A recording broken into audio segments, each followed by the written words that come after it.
So if you don't have deals coming at you because you don't have massive, fame or money or whatever, like a normal person, then the easiest way is to find deals. It's called origination in private equity. So in private equity, if you think about what they do, they go around and they cold call small businesses. So they literally will cold call a plumbing company up all over the Midwest and ask like, hey, you guys want to sell? Or I get them all the time because I own these. So our small businesses, hey, can we buy your landscaping company? So one way you find deals is called on off-market deal searching. So you basically turn on what I call your reticular activating system, which is basically just a system inside of your brain that is trained from the African savannah to say, if I keep repeating this thing, brain, it means it's important and I might die if I don't pay attention to it. And so in real life, what happens to you is once you play the game of business enough, and once you like deals, like, have you ever gone into somebody else's podcast studio and because you probably are obsessed with podcasting, you walk in and you're like,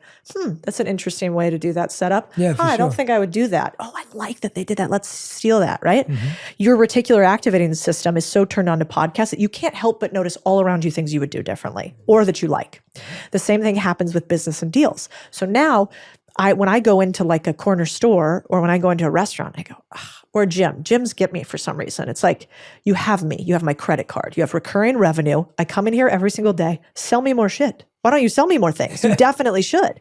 And so one, I will say, as you learn deal making, I can promise you only really one thing when it comes to you becoming a better deal maker, your reticular activating system comes on. So what's going to happen in deal finding, yes, you could cold call just like private equity, but instead kind of steep yourself in the type of deal you are looking for.